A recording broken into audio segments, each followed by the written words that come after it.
আছো আৰু কত দিন কত কাল ইয়াৰ কাৰণে বাট চাই থাকিব লাগিব। একে সময়তে দুয়ো ভক্তিয়ে গৰ্ভধাৰণ কৰিও কত হল শত সহস্ৰ সন্তানৰ জননী আৰু মই হলো পুত্ৰকা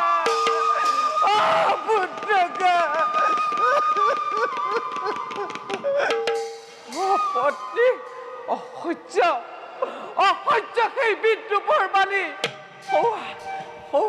সপত্নী পুত্ৰই হাঁহি মাতি আনন্দ কৰি আছে। স্বামী গুৰু আপুনি মোক ধৈৰ্য ধৰি থাকিবলৈ কৈছে, কিন্তু আজি মোৰ ধৈৰ্যৰ বাণ ছিগি গৈছে।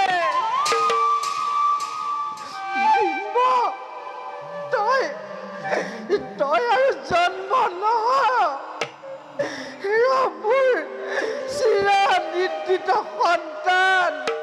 তই আৰু কিমান দিন এই ডিম্বৰ ভিতৰত নিত্যমগ্ন হৈ সোমাই থাকিবি?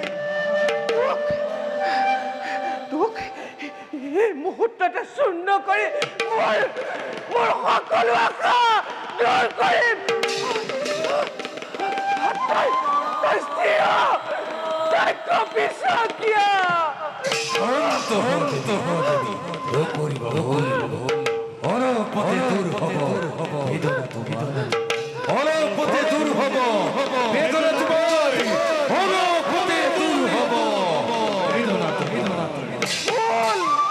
ভুল মাধৱ, সকলো ভুল।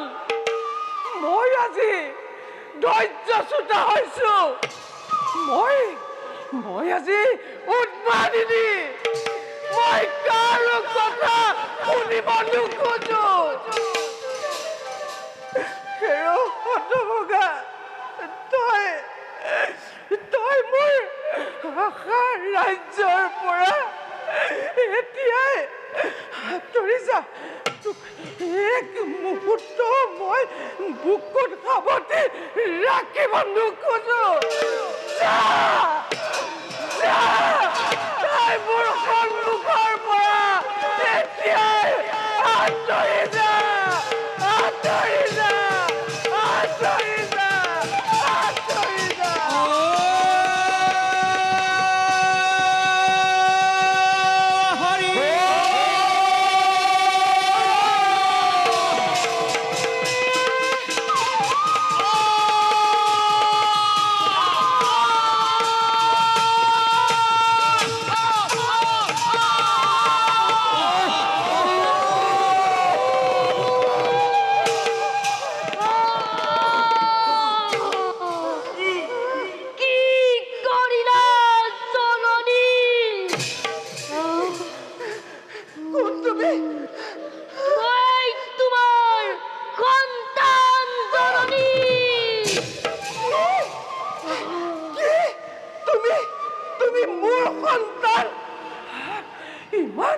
ইমান কুৎসিত দেহত তোমাৰ হিংসাৰ জুয়ে তোমাৰ পুত্ৰৰ সকলো অংগৰ গঠন সম্পূৰ্ণ হবলৈ নপাওঁতে অকল্প অৱস্থাতে জন্ম দিলে জননী। তোমাৰ পুত্ৰতে মই কি কাম কৰিলো?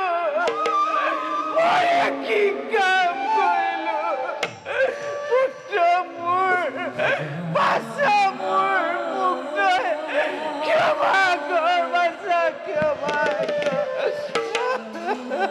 পাৰিলোহেঁতেন মাতৃ কৰ্মদুখ কৰিব মোচন।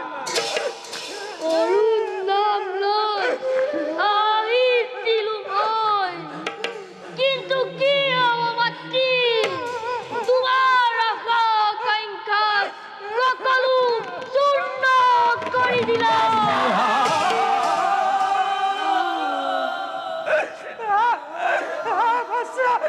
তই মোক কাষলৈ আহ।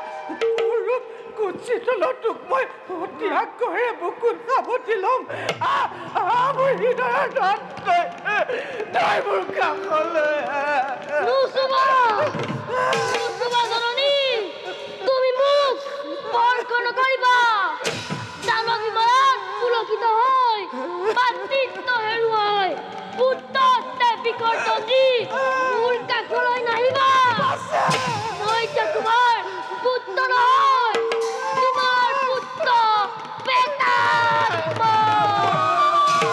আঁতৰি যোৱা হতভাগিনী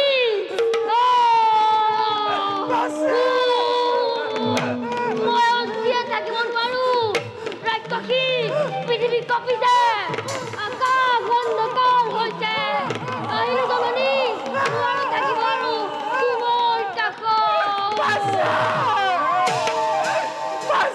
মোৰ হৃদয়ৰ ধন তই মোক এৰি তই কলৈ যা বাছা কলৈ যা নোৱাৰো জননী তোমাৰ বাক্যৰ সুধাপান কৰিব নোৱাৰো কদাপি মাত্ৰ মাতৃ বুলিহে কম্পাকন জনাব পাৰো মোৰ প্ৰাণৰ পুতলা জননী অপৰাধ তই ক্ষমা কৰ মই আজি হিংসাৰ বশৱৰ্তী হৈ তোক লগালো অপৰাধ ভৱিষ্যত সুখৰ স্বপ্ন হাততে হেৰুৱাই আজি মই আত্মনাদ কৰি কান্দিব লাগিছো শুন এবাৰ তই মোৰ কাষলৈ উপায় নাই জননী ই কেৱল তোমাৰ ভাগ্যৰ লিখন নাকান্দিবা জননী আচলেৰে চকুলো মোহাৰি পেলোৱা পুনৰ তুমি পুত্ৰৰ দৰ্শনৰ অধিকাৰী হ'বগৈ কিন্তু সাৱধান হিংসাৰ বশৱৰ্তী হৈ মোৰ দৰে অকালতে জন্ম নিদিবা মই এতিয়া বিদায় মাগিলো জননী তই মোক এৰি থৈ কলৈ যা বাচ্চা কলৈ যা পুনৰ কিয় বিচাৰে বিকাতেৰে ধনী কৰিছা প্লাবিত কিয় পাৰো সকলোৰে কৰ্তব্যবোধ ৰুদ্ধ কৰিছা কি কৰিম মাতৃ নিৰুপায় মই বিধাতাৰ কাৰ্যত বাধা দিবৰ শক্তি মোৰ নাই শুনা জননী তোমাৰ এই অপৰাধৰ বাবে মই তোমাক দিলো অভিশাপ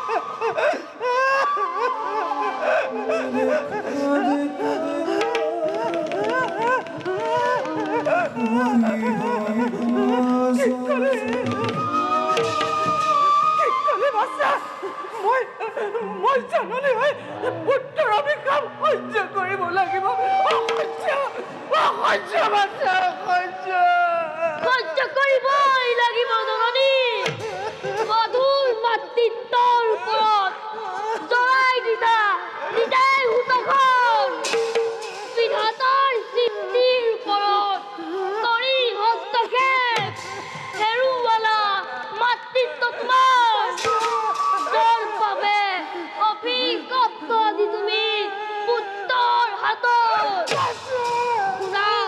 শুনা জননী পত্নীৰ কাৰণে অসহ্য দৰ্শনত হিংসাৰ বশৱৰ্তী হৈ পুত্ৰকে বিসৰ্জন দি পুত্ৰৰ জীৱন কৰিলা বিনাশ ঠিক সেইদৰে তুমি পত্নীৰ দাসী হৈ কটাব লাগিব শুনা মাতৃ তোমাৰ এই অপৰাধৰ বাবে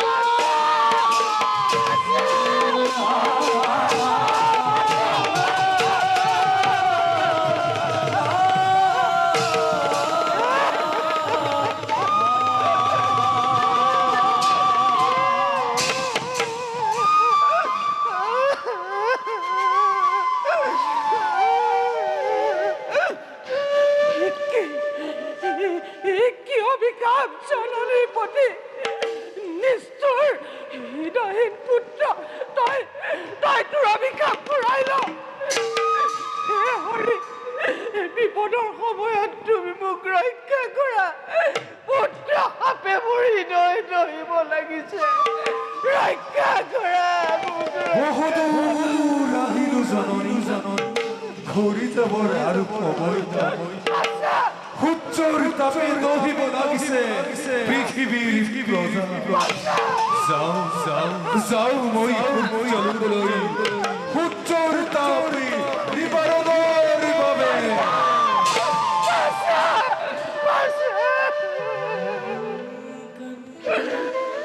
স্বামী গুৰু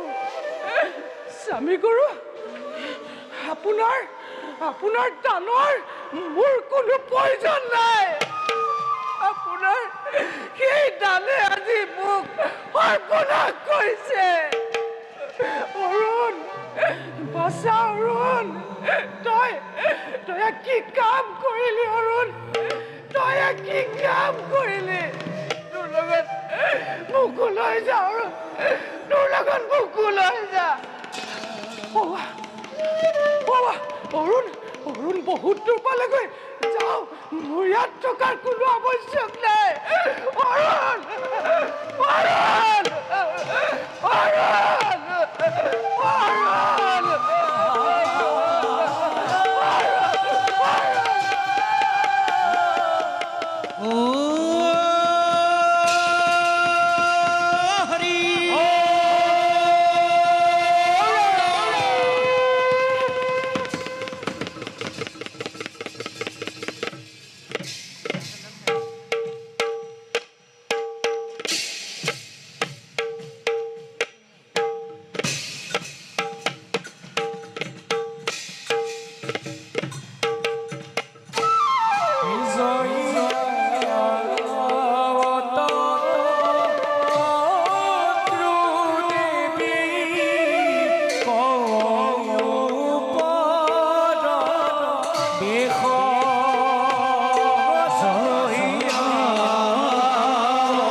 কাশ্যপৰ পত্নী নাম মোৰ কদ্ৰ সহস্ৰ সন্তানৰ জননী নাগমতময় সপত্নীৰ প্ৰতিহিংসাতে মন মোৰ একেবাৰে অস্থিৰ প্ৰতিহিংসা পূৰণ মোৰ জীৱনৰ ব্ৰত সতীনেকে নিধন কৰাই মোৰ প্ৰধান কৰ্তব্য এতিয়া যাওঁ নিজ কৰ্তব্যত অগ্ৰসৰ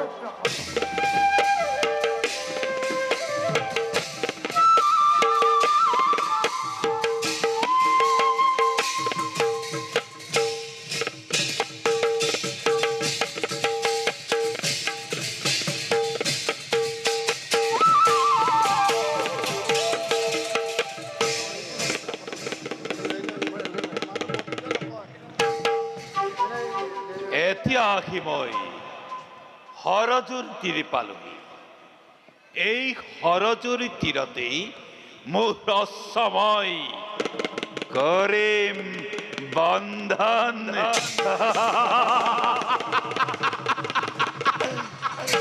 সাবধান সাবধান নাগন, এইবারে তহতর নাই পরিত্রাণ।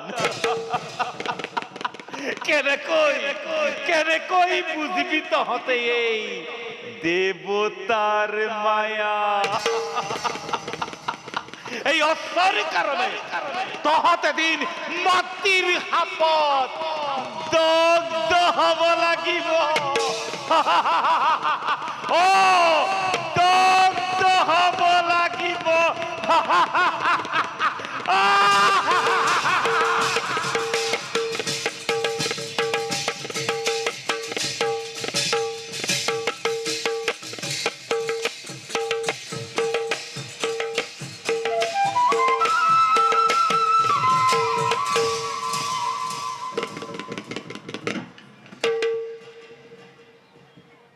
স্নেহৰ ফণিকি বিনতা, বাইদেউ, কোৱাচোন, সৰুচৰ তীৰত ইন্দ্ৰই যি অশ্ববন্ধন কৰিছিল তাৰ বৰ্ণ শ্বেতবৰ্ণ নে কৃষ্ণবৰ্ণ?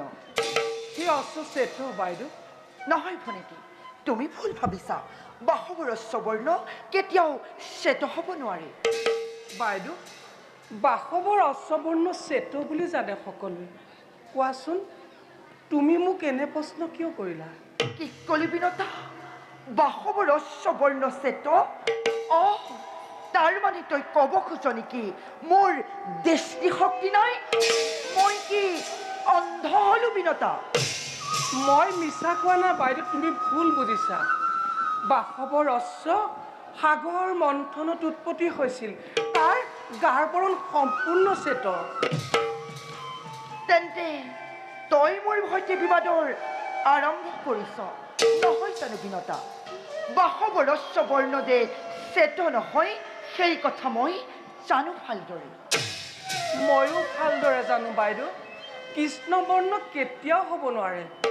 মই আপোনাৰ লগত বিবাদ কৰিব খোজা নাই। আপুনিহে মোৰ লগত অযথা বিবাদৰ আৰম্ভ কৰিব খুজিছে। কি কলি বিনতা? মই তোৰ সৈতে বিবাদৰ আৰম্ভ কৰিছো নহয় জানো? এতিয়াহে বুজিলো, মোৰ প্ৰতি তোৰ তলে তলে হিংসাৰ ভাৱ উদয় হৈছে নহয় জানো? কাৰণ মই হলো সহস্ৰ সন্তানৰ জননী আৰু তই হলি অপুত্ৰকা, পুত্ৰহীনা। তোৰ অন্তৰত পুত্ৰৰ প্ৰতি কোনো মমতাই নাই। তই মাতৃত্বৰ গৌৰৱ অনুভৱেই কৰিব নোৱাৰ। বিশেষকৈ তই যে মোৰ সতিনী। বাইদেউ, ভগৱানৰ ওপৰত অভিমান কৰি হৃদয়ত দাবানল চলাই নিদিবা। সেই দয়াময় ভগৱানে যেন মোৰ অন্তৰ পৰা তেনে হিংসাৰ ভাৱ দূৰ কৰক। তই যিমানেই যি নকওঁ কিয়, যিমানেই মহাসতীৰ ভাও নধৰ কিয়, এই পৃথিৱীত নজনা নহয় যে নাৰী জাতিৰ প্ৰধান শত্ৰু সতিনী। বাৰু সেইবিলাক কথা বাদ দে, অলপ দূৰ গৈ চাই আহো বল। কাৰ কথা সঁচা, কাৰ কথা মিছা। কিন্তু সাৱধান বিনতা, পণ হলে ৰাখিব লাগিব। কি ক'লে বাইদেউ? পণ ৰাখিব লাগিব? পণ ৰাখিব লাগিব। সেই পণ আকৌ কি পণ জানো? দাসী বৃত্তি পণ। যি পৰাজয় হ'ব, জয়জনী দাসী হ'ব লাগিব। এতিয়া ক, বাসৱৰ অশ্ববৰ্ণ শ্বেত নে কৃষ্ণ? সত্যক কেনেকৈ অসত্য কৰিম বাইদেউ? তেন্তে প্ৰণয় স্থিৰ হ'ল। ই কেৱল প্ৰণয় নহয়, উভয়ৰ মাজত ভাগ্য পৰীক্ষা। এই প্ৰণাজীলৈকে কোনেও কৰা নাই ভৱিষ্যতেও নকৰে। পৰিছে মনত মোৰ অৰুণৰ অভিশাপৰ কথা। প্ৰকৃতি কি ভীষণ মূৰ্তি, দাসী ভিত্তিপন। বাইদেউ, দাসী ভিত্তিপনকে স্থিৰ হ'ল। বেছ, তেন্তে কালিলৈ প্ৰভাততে ইয়াৰ পৰীক্ষা কৰা হ'ব। বলক বাইদেউ।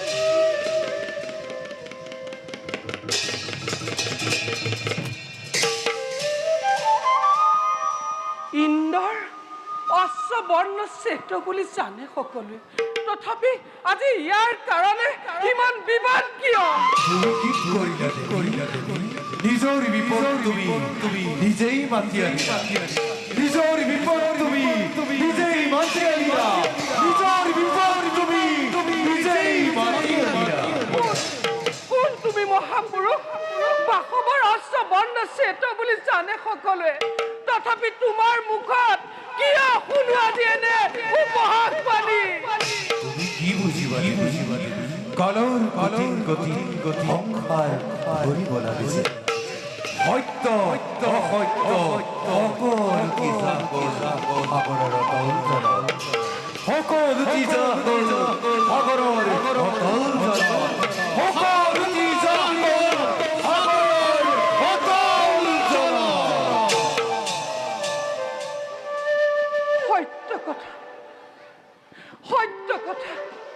সত্য কথাত আত্মবলিদান দিবলৈ পিনতা কেতিয়াও নহয় কুণ্ঠিত। আৰু সত্য যদি অসত্য হয় মই বুজিম নিশ্চয়।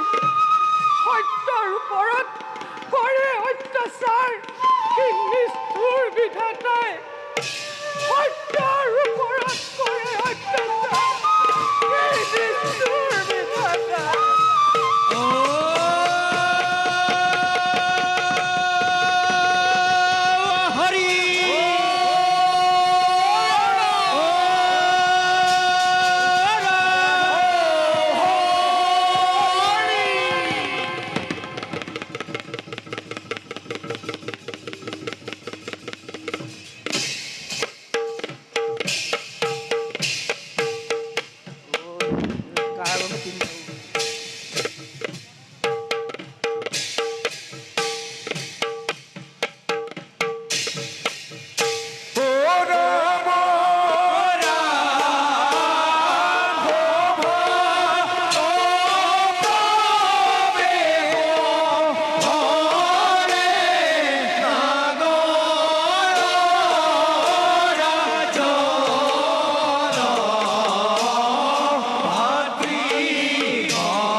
দাদা এলা পাত্র দাদা এই বিশাল নাগ সাম্রাজ্যের অধীশ্বর নাম মোর বাহুকি।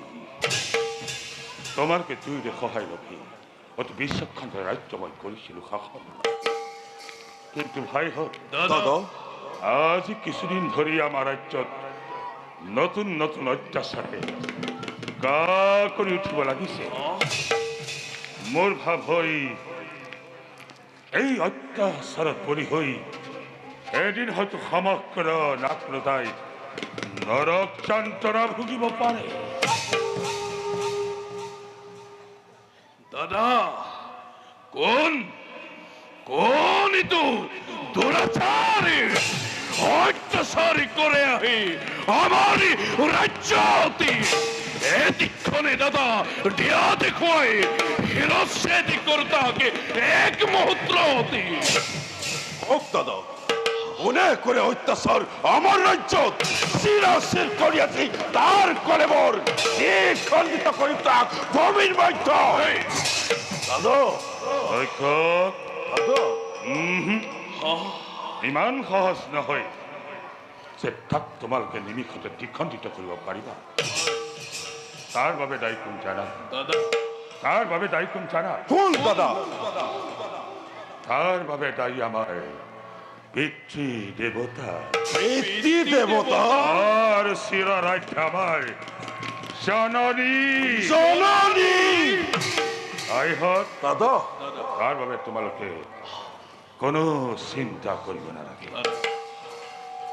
মই কৰিম ইয়াৰ উচিত বিধান।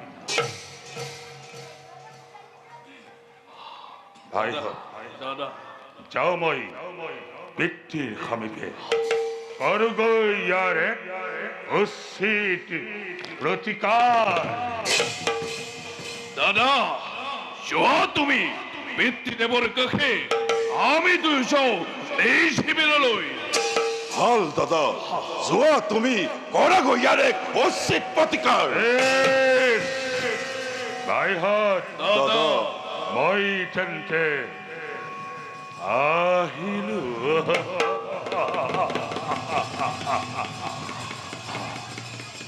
পিতা পিতা